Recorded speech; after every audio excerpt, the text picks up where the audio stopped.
Hi, this is Ted, and for the next hour, you'll be listening to a reading of articles and features from the Monday, July 20th New York Times on the Niagara Frontier Radio Reading Service. And we'll start with something light because the news is so terrible all over. This is about how healthy are cucumbers. When Kimberly Dong, an associate professor of nutrition and public health at the Tufts University School of Medicine, names fruits and vegetables that offer the most nutrition per bite, cucumbers aren't at the top of her list. Still, she said there are good reasons to eat them. Low in calories and full of water with some fiber, cucumbers are healthful, she said.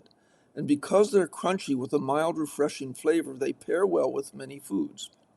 Cucumbers come in many variations: standard, fat, thin-skinned garden cucumbers, longer, more slender English or hothouse cucumbers with thin skin and smaller seeds, bite-sized and bumpy gherkins, crisp, compact Persian cucumbers. However you slice them, or don't, here's why cucumbers are a satisfying summer staple.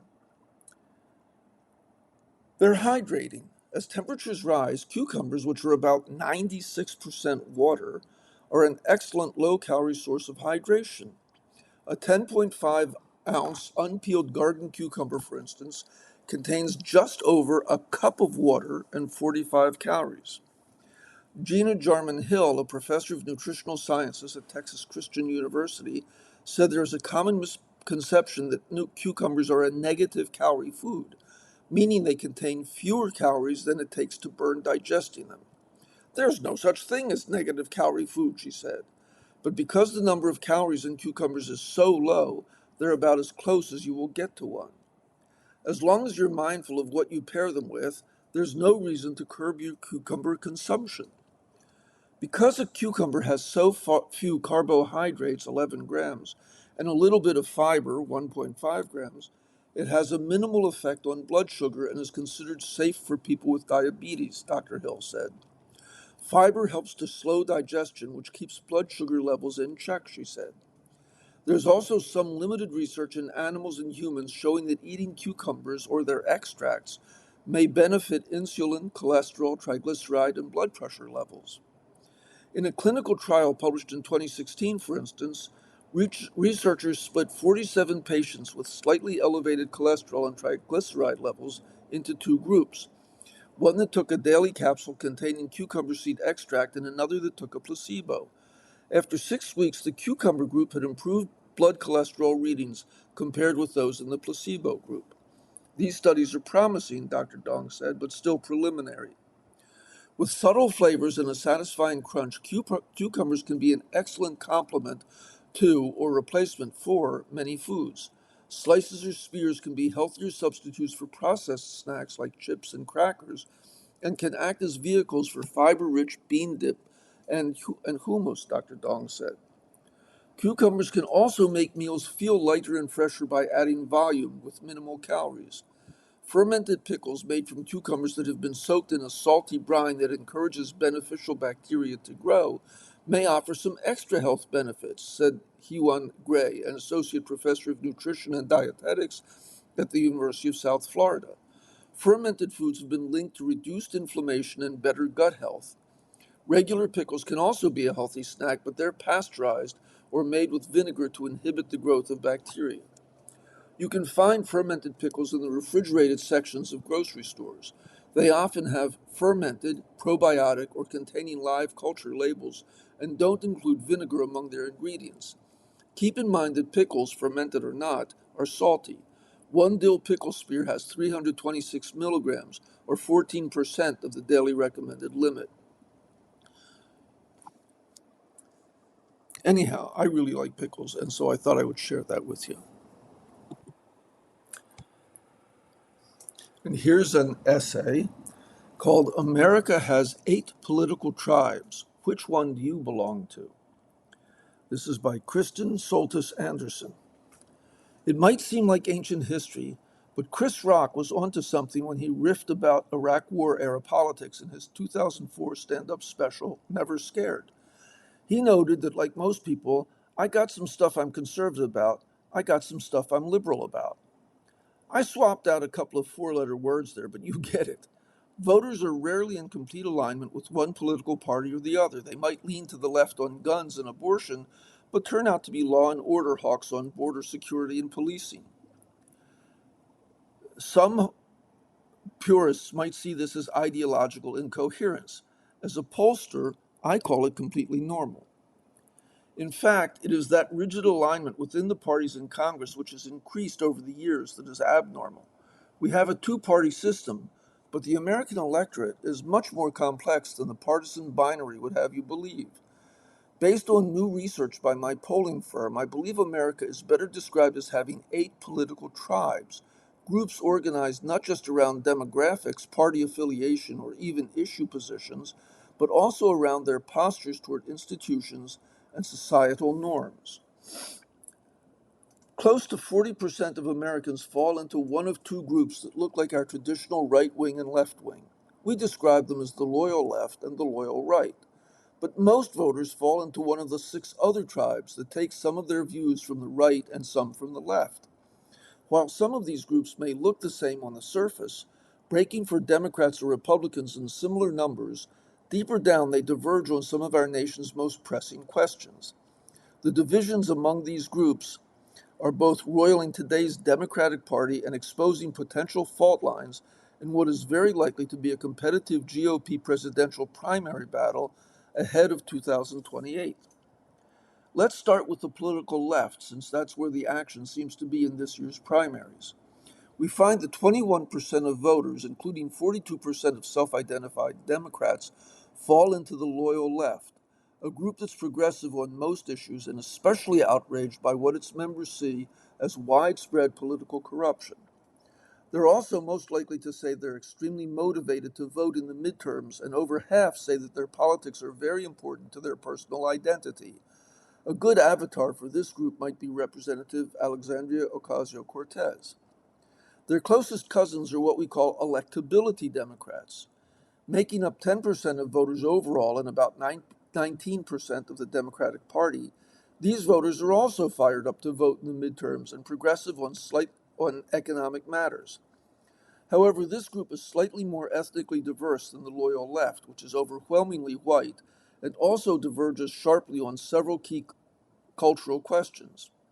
Electability Democrats generally oppose the idea of defunding the police, take more conservative views on the participation of transgender individuals in competitive sports, and are more middle of the road on immigration issues. Asked which group I'd sort James Carville into, I'd put him into I'd put him here.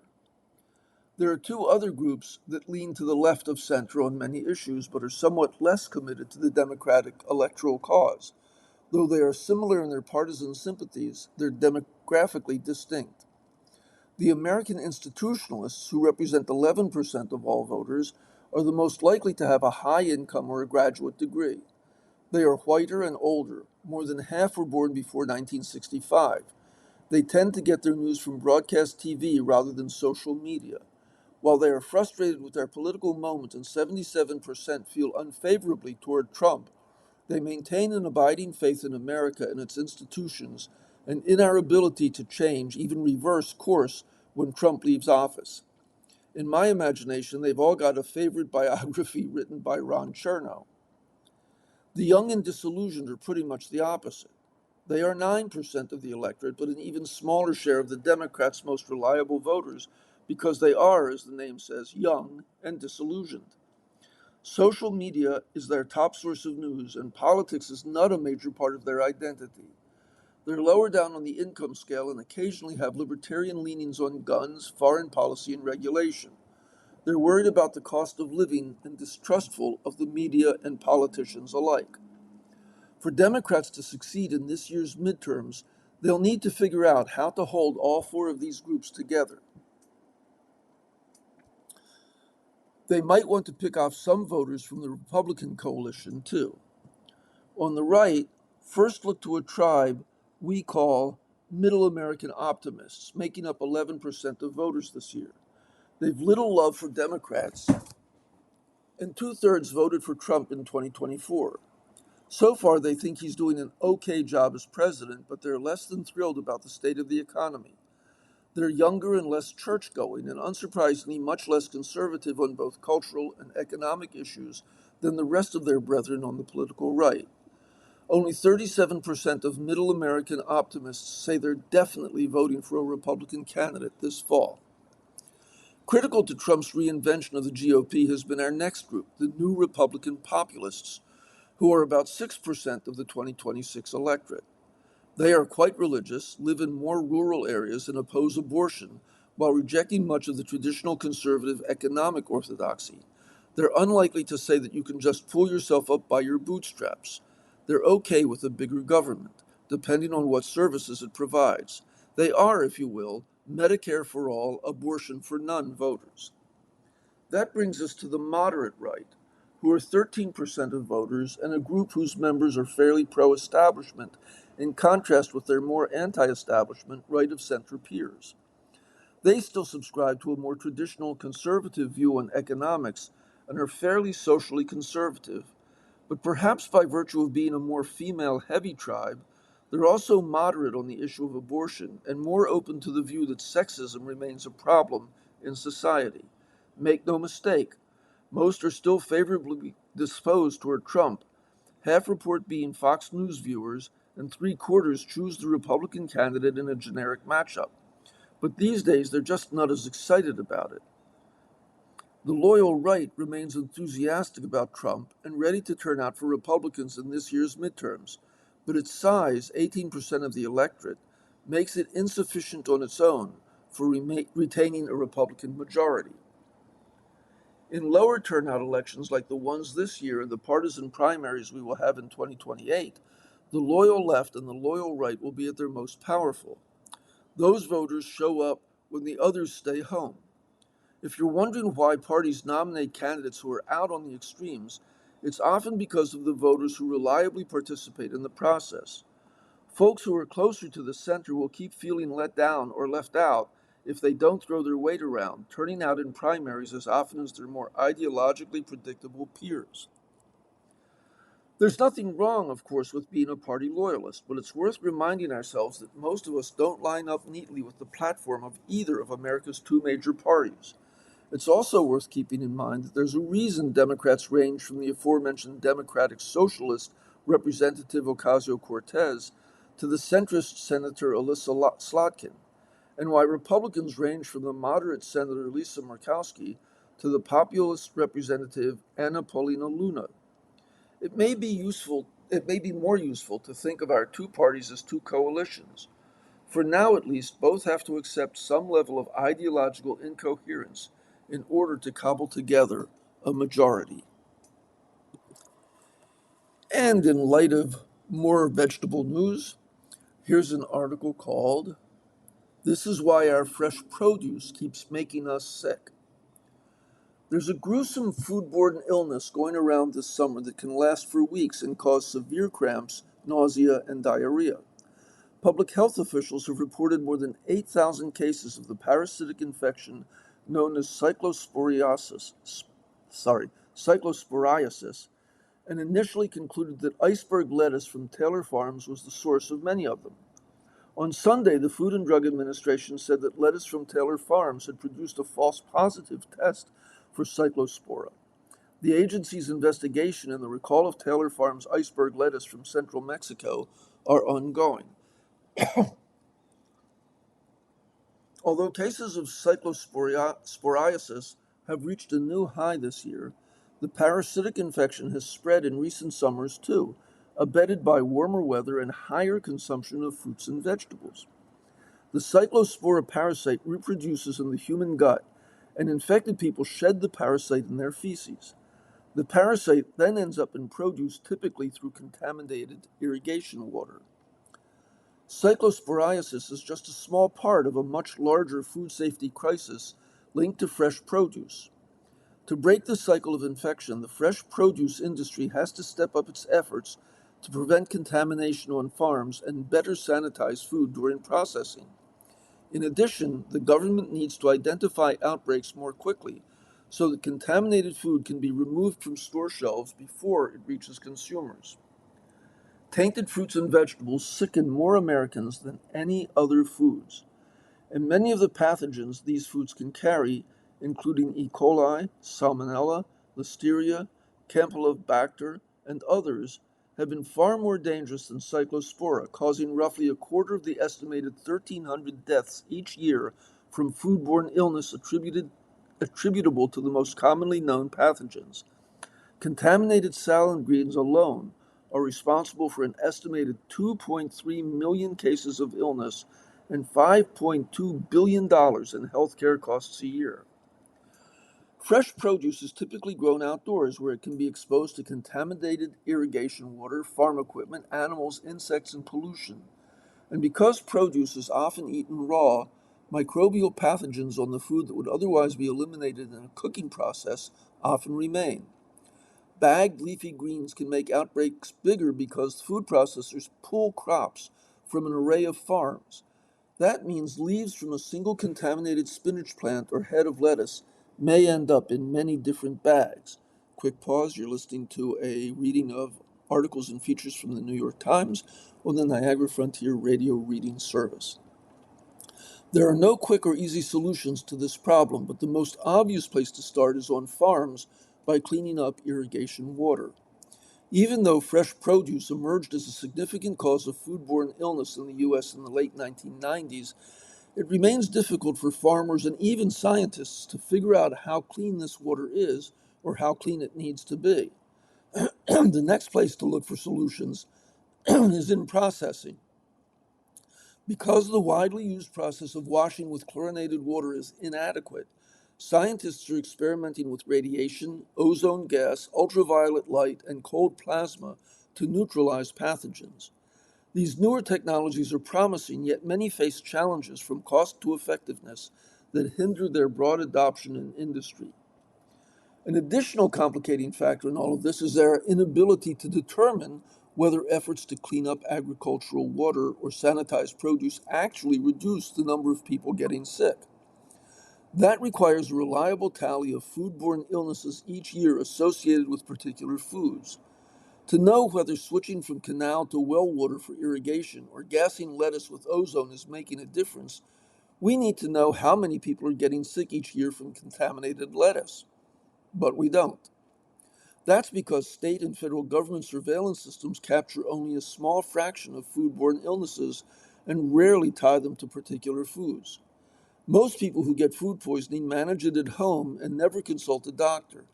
And if they do, the illness typically resolves in a few days, giving the doctor no reason to identify the culprit by ordering a lab test or to report the illness. Even when doctors do test for a pathogen and report it to state authorities, it can be very difficult to link the illness to a particular food because most people simply don't recall all of the foods that they ate days or weeks earlier. So we don't have a good handle, for example, on how many people get sick each year from eating lettuce.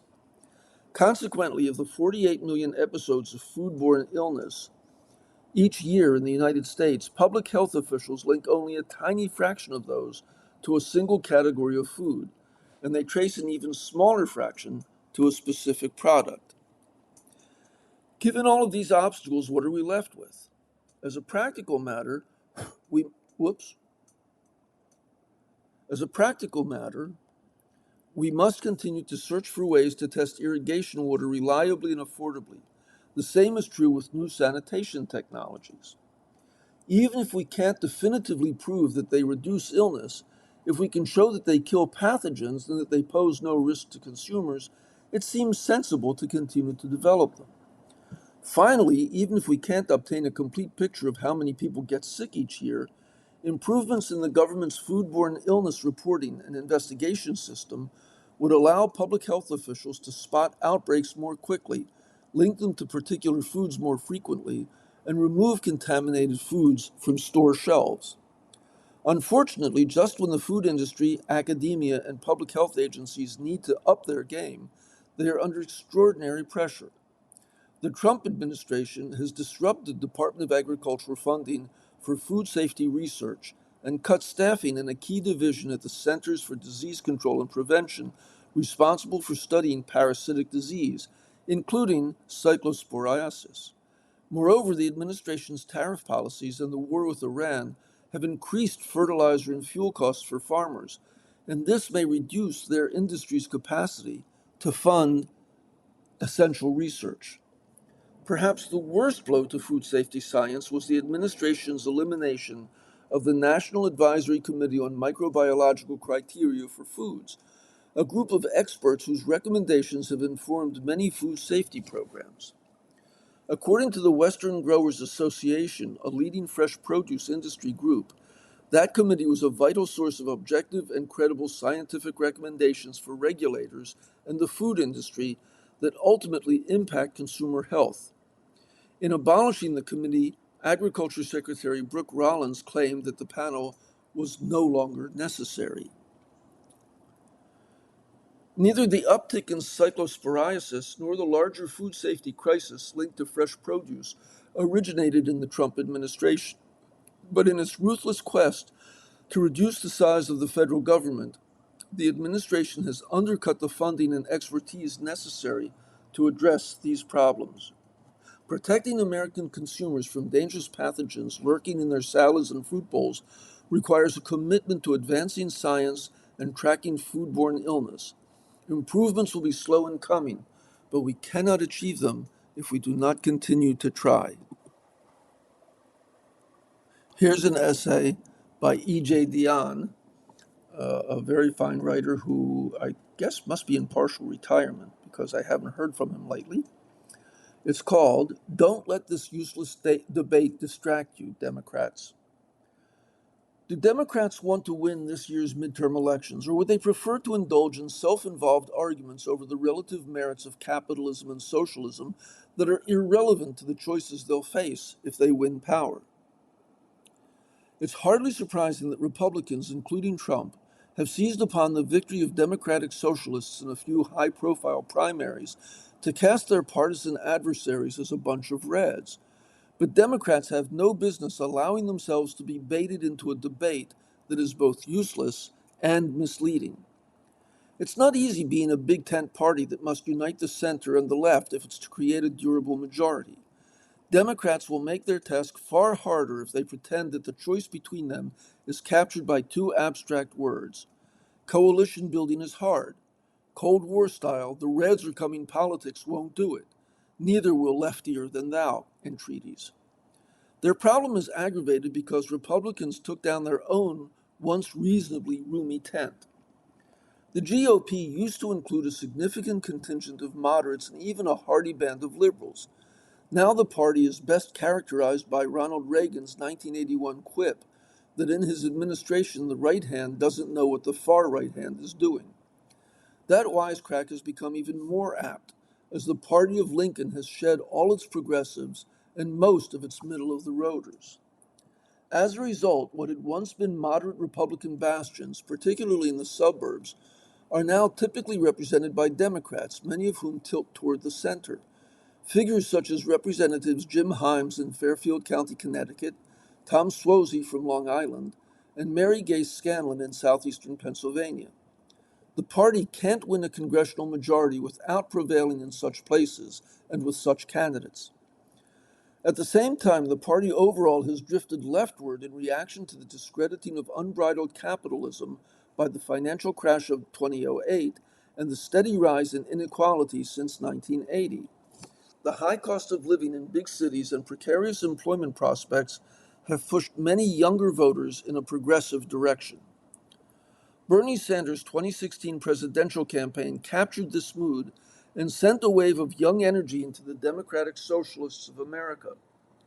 The arrival of the new generation left was heralded by the victory of Alexandria Ocasio-Cortez, then 28 years old, in 2018 New York City congressional primary. The Democratic Socialists of America had fewer than 10,000 members before Sanders ran. It grew to 45,000 by 2018 and then doubled its membership over the next 4 years. Between 2013 and 2017, the median age of its membership dropped from 68 to 33. The triumph of Zohran Mamdani in New York City's mayoral election last year and recent primary victories by DSA-backed congressional candidates in New York and Colorado unleashed a wave of elation on the Democratic left and cries of alarm among some of the party's moderates. Mr. Suozzi organized a statement signed by 10 Democratic House members asserting, "We are capitalist, not socialist." What's wrong with Democrats arguing about the relative merits of capitalism and socialism? Such polemics clearly distract from their need to stay focused on economic discontent and Trump's corrupt abuses of power. But there's a larger problem. The capitalist versus socialist debate obscures broad agreement among Democrats on all sorts of things.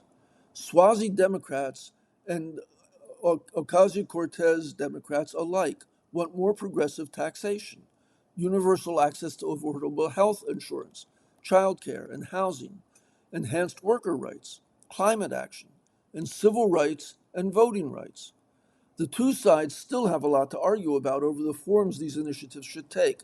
For example, how to enforce anti-monopoly laws, what tax fairness should look like, and whether to establish a single-payer health care system or build on Obamacare. But these are hardly world historical questions of the sort implied by a grand battle between capitalism and socialism. Within the party, moreover, there is no such thing as a pure capitalist or a pure socialist.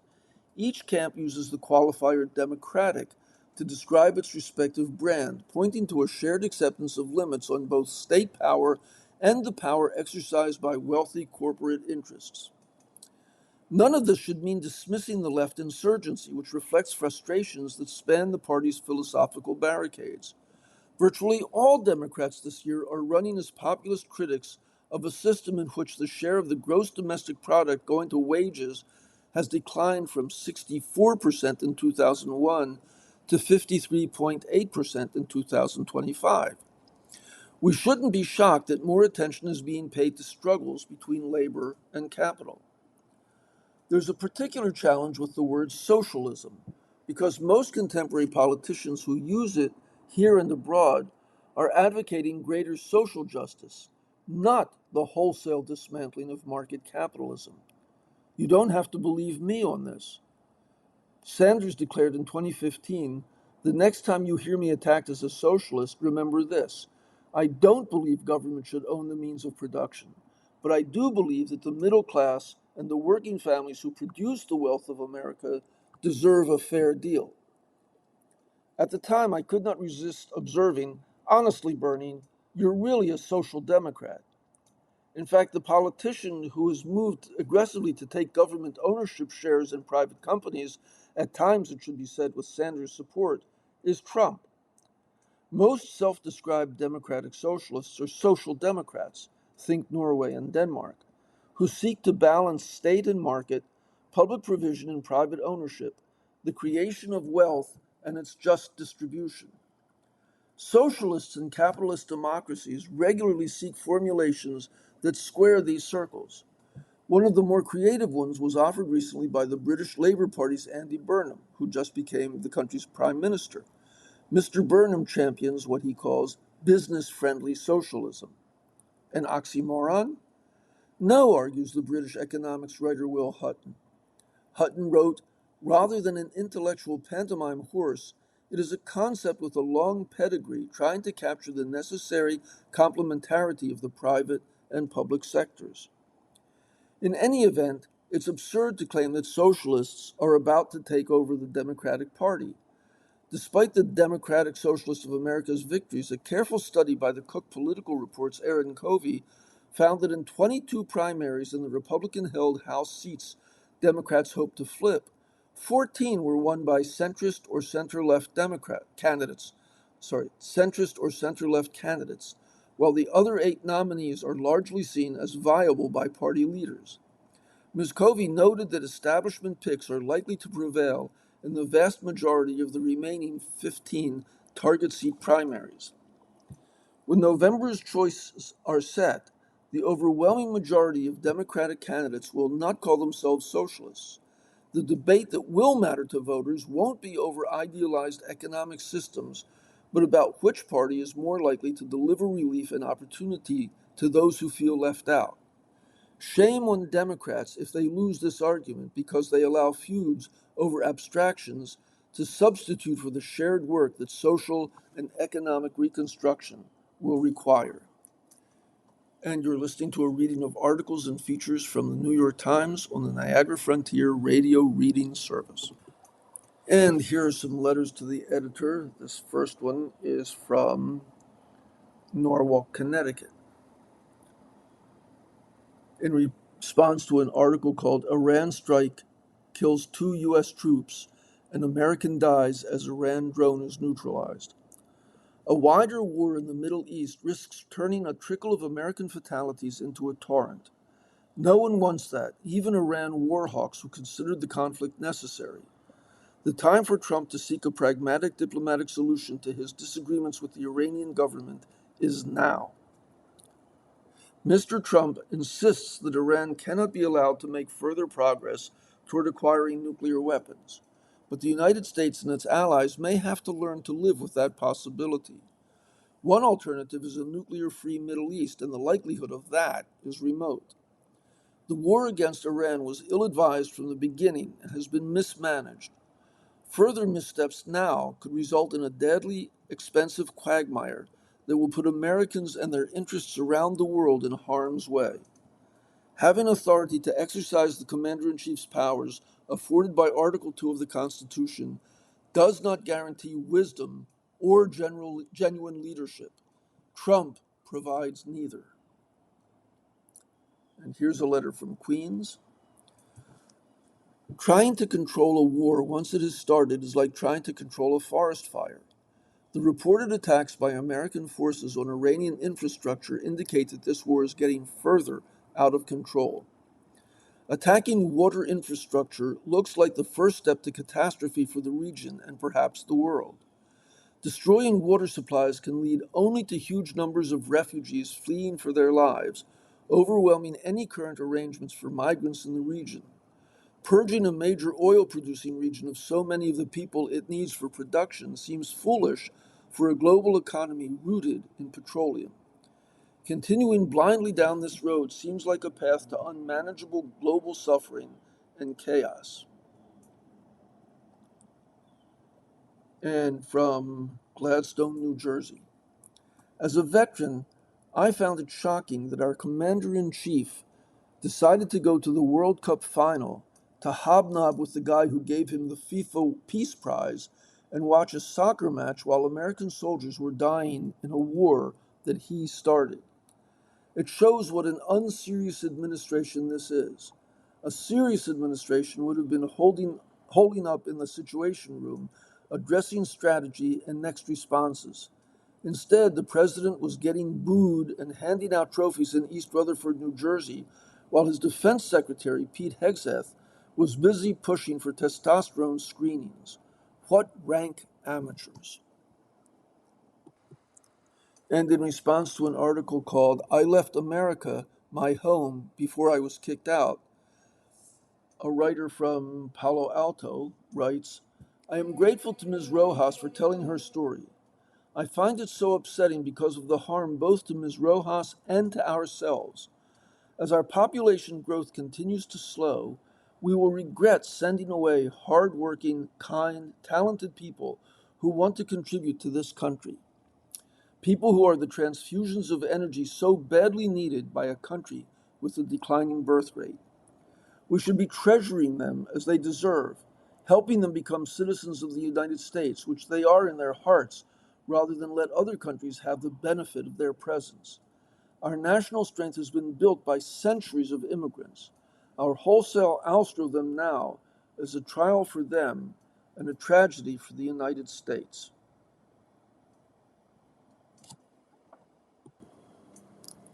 Here's a guest essay called My Son Was Killed by ICE. I Want Accountability. And this is by Rachel Reyes. This spring, I watched Markwayne Mullins' confirmation hearing to become the Homeland Security Secretary. It was most likely the first confirmation hearing I ever watched. I have never been a political person. I tuned in because Mr. Mullins' words were of personal concern to me. In 2025, a U.S. Immigration and Customs Enforcement agent killed my son Ruben Ray Martinez, in Texas.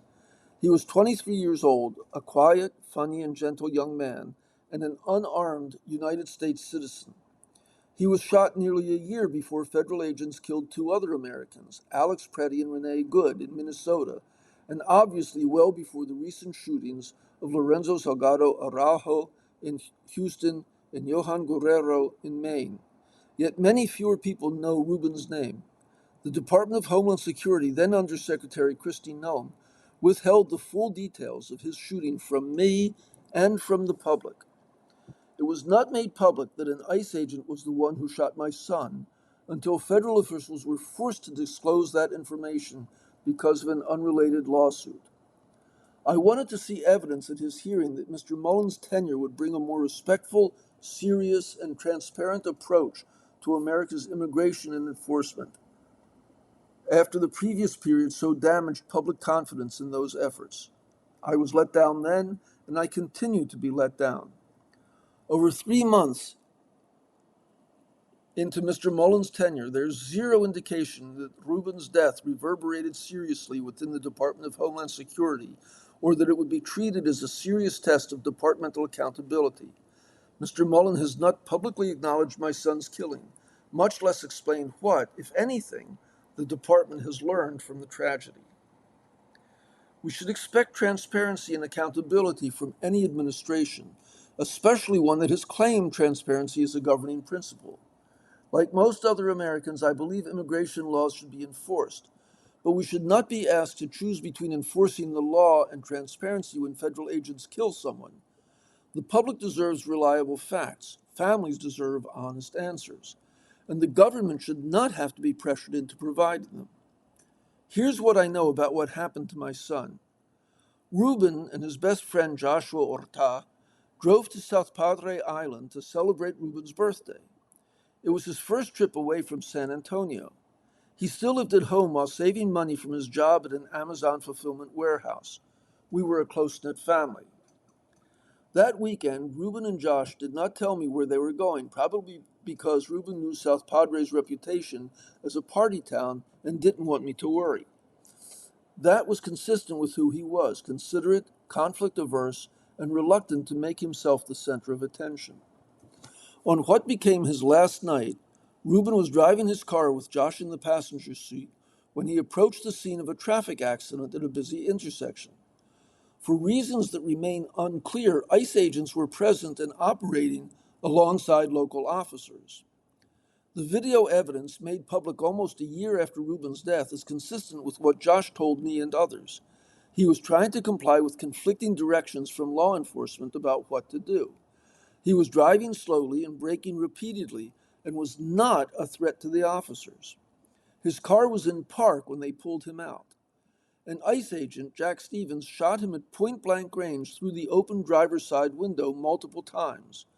A toxicology report noted the presence of alcohol in Ruben's system, which is obviously no justification for his death.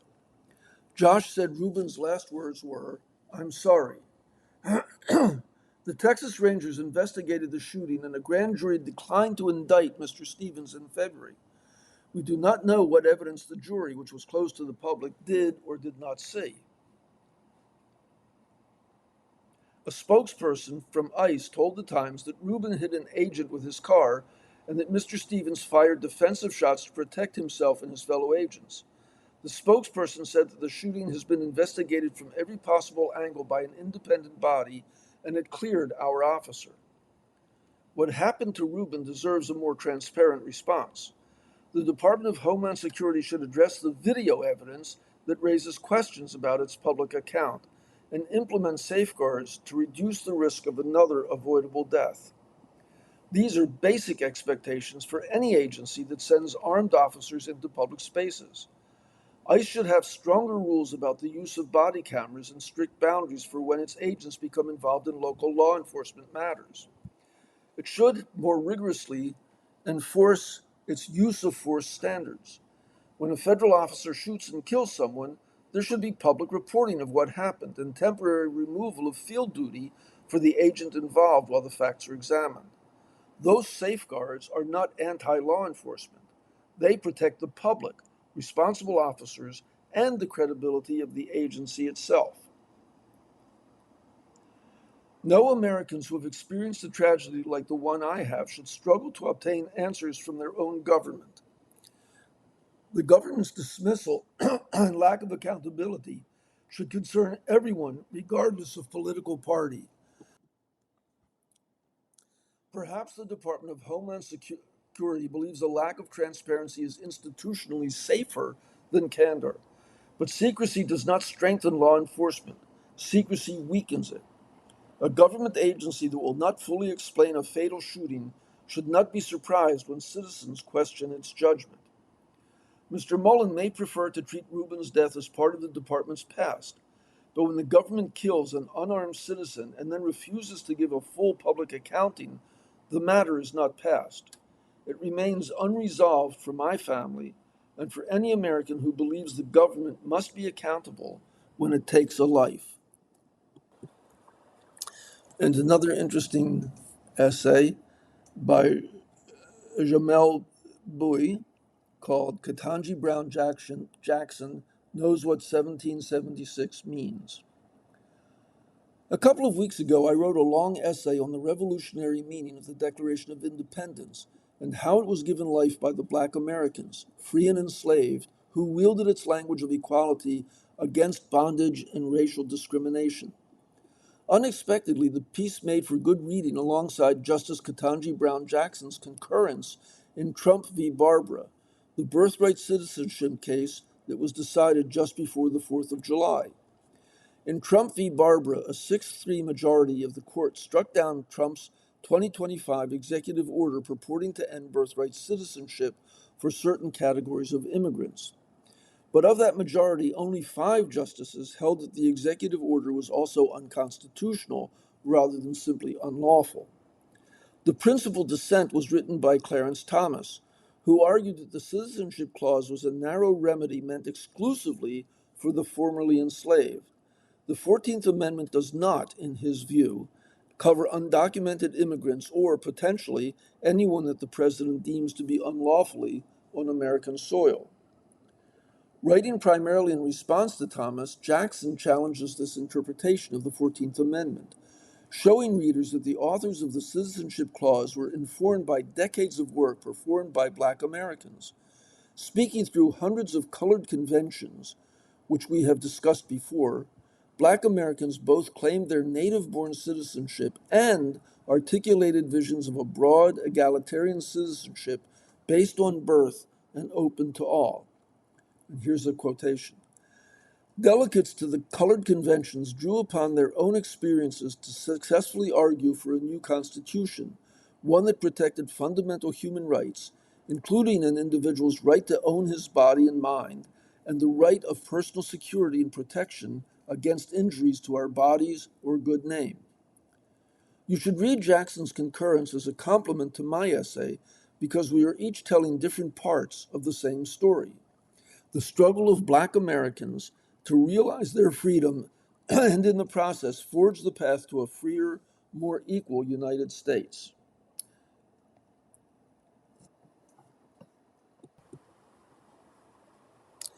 And here's another interesting essay. I've struggled with addiction. I'm staying away from AI chatbots. This is by Maya Shalovitz. I was an early adopter of the internet, joining a friend's so-called bulletin board system in 1990, before social media even existed. Though I loved it, my 24/7 enthusiasm also concerned me. I had been addicted to cocaine and heroin, which I quit in 1988, so I was well aware of my compulsive tendencies. In a 1996 piece for the Times Magazine, I described how I had to work to control my internet use because once you start replacing real human contact with cyber interaction, coming back out of the cave can be quite difficult. That experience and my later obsession with social media left me wary of interacting with artificial intelligence chatbots, which seem likely to be even more addictive. A recent case against Facebook and YouTube has yielded a multi-million-dollar judgment for claims that social media is harming teens and leading to addiction, depression, and thoughts of self-harm.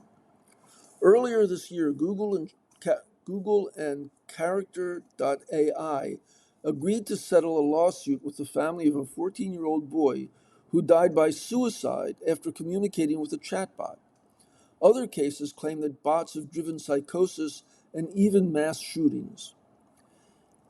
By the way, you're listening to a reading of features and articles from the New York Times on the Niagara Frontier Radio Reading Service. Experts have long noted that social media casts its spell primarily by capturing attention. Zach Stein, the founder of the AI Psychological Research Coalition, says that chatbots play our heartstrings as well, manipulating the systems that bond us to one another in what he calls attachment hacking. These different lures may require different cures in terms of both regulation and the actions that people can take to prevent their own compulsive use.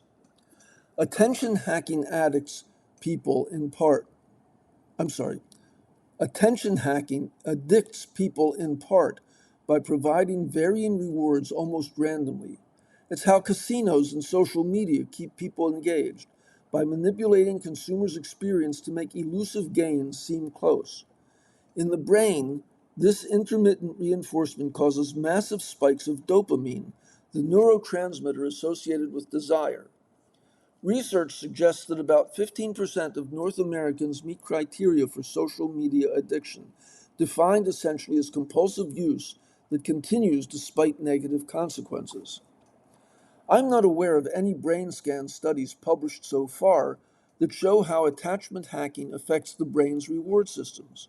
We do know that all addictions, whether to cocaine, gambling, or shopping, seem to generate craving and compulsion via dopamine. But some addictions, such as opioid addiction, have an extra hook.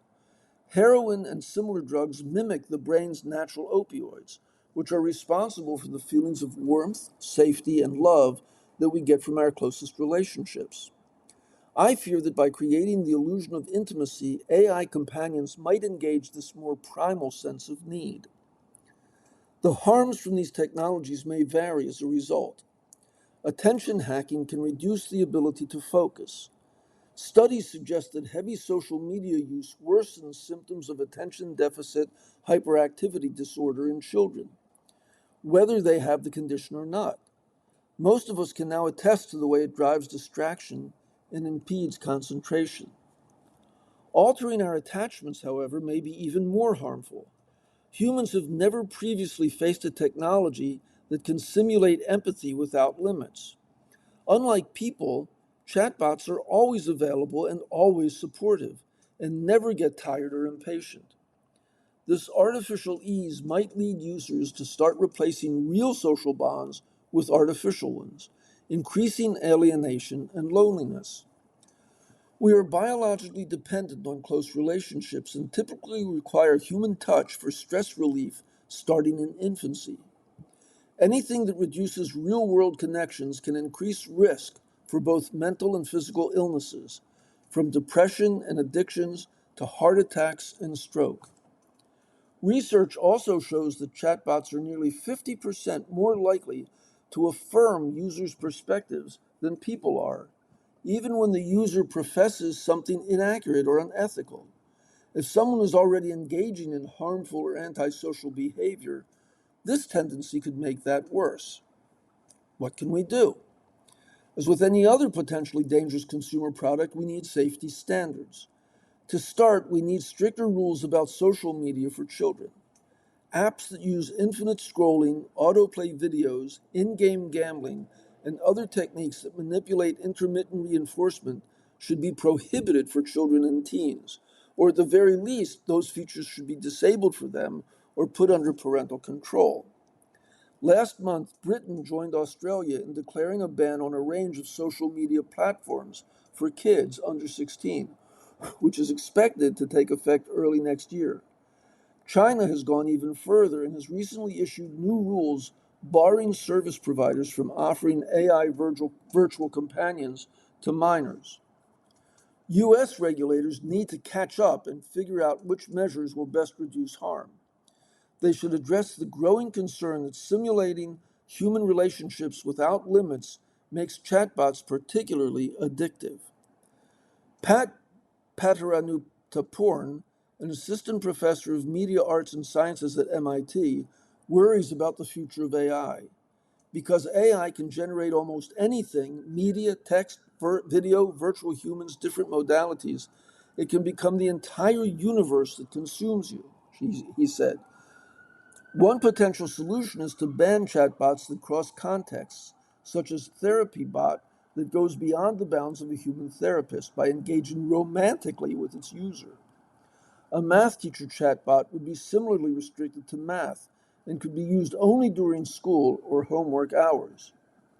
Interfaces that give the impression that chatbots are human and actively thinking, like the ... that appears on phones when someone else is writing a reply, could be prohibited or highly limited. We need to be creative to maximize benefit while reducing risk. In the meantime, to protect my own brain, I will avoid AI chatbots that don't have guardrails and boundaries, and I would recommend that others, especially parents making decisions for their children, do the same. And to conclude, here's an article you might like. Australian woman gives birth to miracle identical quadruplets by Laura Chung. An Australian woman gave birth last week to naturally conceived identical quadruplet girls who shared one placenta after splitting from one fertilized egg in what doctors described as an extremely rare event. The woman, Jenitar Salnaamoana, 34, and her husband, Jortham, have 4 children aged from 1 to 10 and had not planned on having any more, said the Royal Brisbane and Women's Hospital where she gave birth. They were surprised to find that they had naturally conceived the quadruplets, the hospital said, and the surprises kept coming. Alexa Bendall, the hospital's maternal fetal medicine specialist and obstetrician, said monozygotic quadruplets, when a single fertilized egg splits into 4 different embryos, are estimated to occur in 1 of every 15 million pregnancies. We don't think it's ever happened in Australia, she said. The fact that we've got 4 beautiful, healthy babies born at 28 weeks and 4 days is incredible. The pregnancy was considered high risk, so Ms. Naamoana was admitted to the hospital at 25 weeks so she could be monitored. On July 14th, she gave birth via C-section to the 4 girls named Emily, Harriet, Catherine, and Alexa, the last in honor of Dr. Bendall. The babies are doing really well and will spend time in a specialized neonatal intensive care unit where they will grow to full term. From a human perspective, to be able to be part of the family's journey and come out with 4 beautiful babies and a healthy mom is very precious, she said. In a post on social media, Ms. Naamoana said that the experience had been one giant miracle. Every day our miracle babies grow stronger is another answered prayer. We love you more than words can ever say, my miracle babies, she said, sharing a photo of a baby's hand clutching one of her fingers. In a similar case, a family in Texas welcomed identical girl quadruplets in 2020. Shireen Meher, a professor of maternal fetal medicine at the University of Sydney, who was not involved in the case, said because naturally conceived identical quadruplets are so rare, any data that medical teams collect and share is vital to improving care for other families. She added that quadruplet pregnancies are more common if parents go through in vitro fertilization or artificial reproductive techniques. But seeing a pregnancy like this through and having 4 babies that survive and do well, I think we all give ourselves a pat on the back and we're overjoyed for the family and that they are able to take healthy babies home, because we know everything that can potentially go wrong, she said. So if you listen to this whole reading, we started with cucumbers and ended with quadruplets. And in between was some stuff that might be upsetting. This is Ted. I hope you enjoyed listening to this reading of articles and features from the New York Times on the Niagara Frontier Radio Reading Service, and I look forward to being with you again next week. Bye.